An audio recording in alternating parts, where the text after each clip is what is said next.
अस्सलाम वालेकुम। Welcome back. इस वीडियो में हम ग्लोबल वेरिएबल्स को डिस्कस करेंगे। ठीक है जी।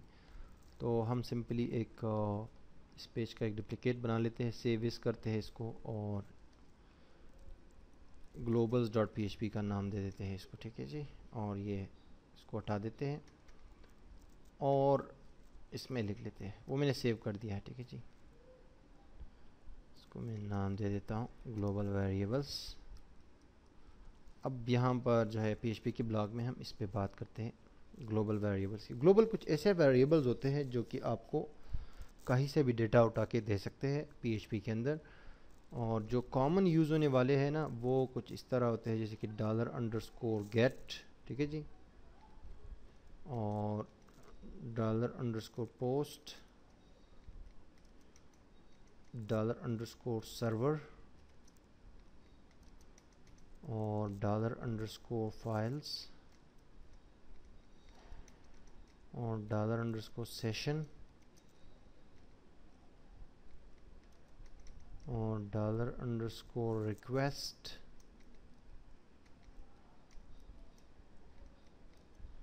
ये जो है पीएचपी के वो ग्लोबल वेरिएबल्स है जो कहीं से आपको डेटा लेके दे सकते हैं। मिसाल के तौर पे कोई फॉर्म हो, वहाँ से आप गेट की मदद से और पोस्ट की मदद से डेटा ले सकते हैं। मिसाल के तौर पे आप यूज़र का कोई वो लेना चाहते हैं, अपना आईपी एड्रेस लेना चाहते हैं, कोई और सर्वर इंफॉर्मेशन लेना यूज़र के ब्राउज़र के हवाले से, वो यहाँ से आप ले सकते हैं। इसके अंदर से आप ऐड वो वहाँ से आप ऐड कर सकते हैं, अपना मतलब डिटेक्ट कर सकते हैं या गेट कर सकते हैं। फाइल जो है इमेज कोई अगर फॉर्म के अंदर हो या कहीं पर भी इमेज की फील्ड मौजूद हो तो वहाँ से आप इमेज इस ग्लोबल वेरिएबल के थ्रू ले सकते हैं। सेशन की मदद से आप यूज़र का सेशन ले सकते हैं और रिक्वेस्ट की मदद से आप ब्राउज़र से के यूआरएल से डेटा ले सकते हैं वगैरह वगैरह।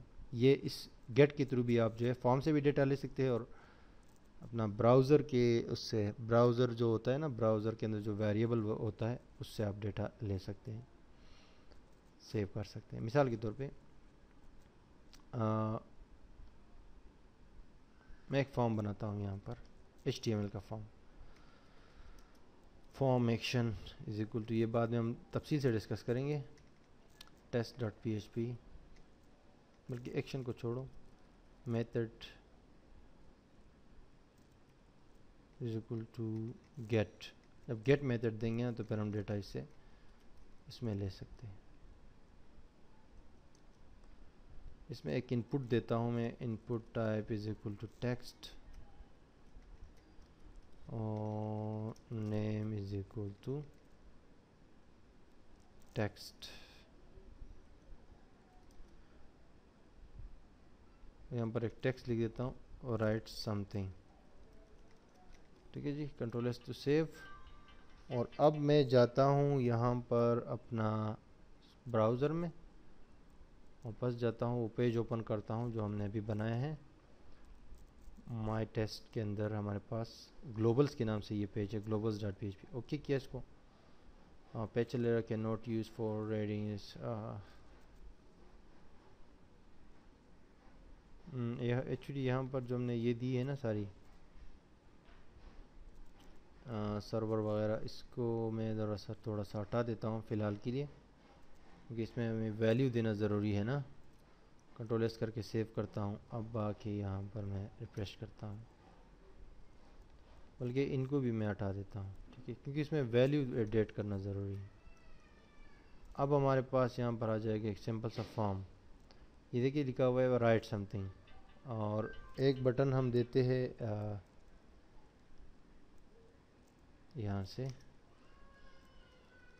Input type is equal to submit और name is equal to submit, value is equal to submit, control S to save. अब ये सबमिट का बटन है, यहाँ पर अगर कुछ लिखते हैं तो हम सबमिट करते हैं। ठीक है जी। तो जब हम कुछ लिखेंगे और सबमिट करेंगे, यहाँ पर मिसाल के तौर पे मैं लिखता हूँ वली। ठीक है जी। और सबमिट पे क्लिक किया तो यहाँ पर ऊपर आप देख सकते हैं टेक्स्ट इज इक्वल टू वली। तो ऊपर एक यूआरएल में इसका डेटा आ गया। अब ये डेटा अगर मैं लेना चाहूँ तो मैं ले सकता हूँ PHP के गेट की मदद से। $_get जो एक ग्लोबल वेरिएबल है उसकी मदद से मैं यूज़ करूँगा। टेक्स्ट जो है, फील्ड का नेम जो है वो मैं यहाँ पर टारगेट करूँगा कि उसमें जो वैल्यू है वो मैं लेना चाहता हूँ इसकी मदद से। ये देखो बाय डिफ़ॉल्ट जो है मतलब है कि गेट वेरिएबल है, और इसको मैं एको भी कर सकता हूँ। यहाँ पर इस गेट को डायरेक्टली मैं एको कर सकता हूँ, ठीक है जी। तो अब इसमें जो वैल्यू होगी ना वो नीचे आ जाएगी, इस पेज पर डिस्प्ले हो जाएगी। पेज को मैंने सेव कर दिया और टेक्स्ट में जो वैल्यू होगी ना वो नीचे डिस्प्ले हो जाएगी। यहाँ पर मिसाल के तौर पर मैंने लिखा अब्दुल वली और मैंने सबमिट किया तो ये वैल्यू नीचे आ गई। यहाँ पर देखिए ये वैल्यू नीचे यहाँ पर आ रही है। मैंने लिखा आई लाइक पाकिस्तान, ठीक है, तो ये आ गया। आई लाइक अफगानिस्तान, ये देखिए ये भी आ गया। तो ये वैल्यू जो है ये बेसिकली आप गेट की मदद से ले रहे हैं, ठीक है जी।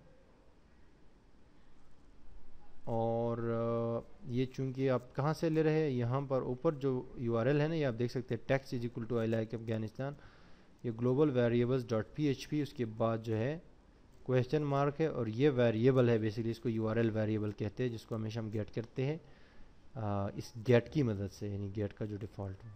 अब इस फॉर्म का अगर हम ये चेंज करें, मेथड पोस्ट कर दें, तो यहाँ पर हम सेम चीज़ जो है पोस्ट की मदद से ले सकते हैं। अब ये फॉर्म का हम चेंज कर दें तो फिर पोस्ट की मदद से हम ले सकते हैं, वेरी सिंपल। अब फिर ये होगा ना कि यूआरएल में नहीं आएगा कुछ भी, अब यूआरएल में नहीं आएगा लेकिन text in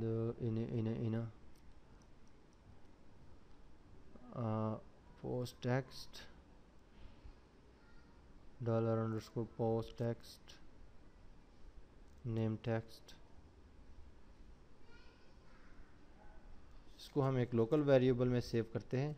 text local variable is equal to this, और हम यहाँ पर एको करते हैं टेक्स्ट को,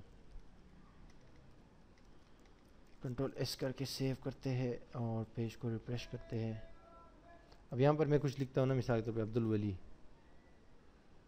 सबमिट करता हूँ तो अब्दुल वली नीचे आ गया। मैंने लिखा जानान खान और सबमिट करता हूँ, जानान खान नीचे आ जाएगा। लेकिन ऊपर आप देख सकते हैं यूआरएल में कोई जो है कोई डायनामिक यूआरएल नहीं बन रहा, कोई चीज़ नहीं बन रही है, इस वजह से कि ये पोस्ट है। पोस्ट से मुराद है कि ये डेटा खुफिया तौर पर चला जाता है ना, यूआरएल में शो नहीं होता।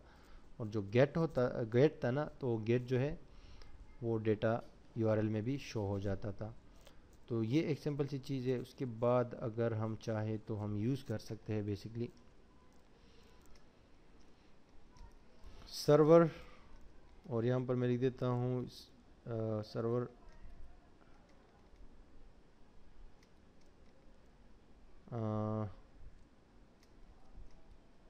remote_addr सिंगल कोट्स यहाँ पर डालना ज़रूरी है, और यहाँ से मैं एक को कर देता हूँ, ठीक है जी। तो ये मतलब है इसका कि आप जो है वो IP एड्रेस जो होता है ना वो लेना चाहते हैं। अब इसका इसने मुझे एक दे दिया, एक का मतलब है कि ये मेरा लोकल होस्ट है। अगर ये ऑनलाइन सर्वर होता ना तो वहाँ पर ये मुझे जो IP एड्रेस होते हैं ना 192.168.2.6 और समथिंग लाइक दैट, तो उस तरह की IP आ जाती। इसके थ्रू सर्वर के थ्रू हम यूज़र की जो है ब्राउज़र का पता लगा सकते हैं, उसके IP एड्रेस का पता लगा सकते हैं वगैरह वगैरह का। तो ये भी एक ग्लोबल वेरिएबल है जो काम करता है डायरेक्ट डेटा डिटेक्ट करता है। इसका जो किरदार है वो मुतय्यन किया गया है उसके अंदर अपना, ये आपका जो है ना जो PHP के बिलेटिन उसमें इसका किरदार अदा किया, वो किया गया है, डिफ़ाइन किया गया है कि क्या काम करेगा। इस तरह कुकी है वो कुकी क्रिएट करता है, सेशन है वो सेशन क्रिएट करता है। बाद में हम ये सारी चीज़ें यूज़ करते रहेंगे बाकायदा प्रैक्टिकली, ठीक है। अपने आने वाली वीडियोज़ में प्रैक्टिकली प्रोजेक्ट्स के अंदर भी इसको यूज़ करेंगे।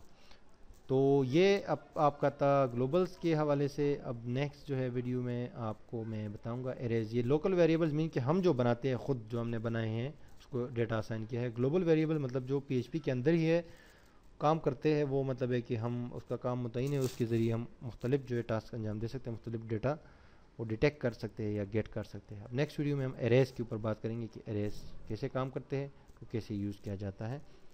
तब तक के लिए अल्लाह हाफिज़।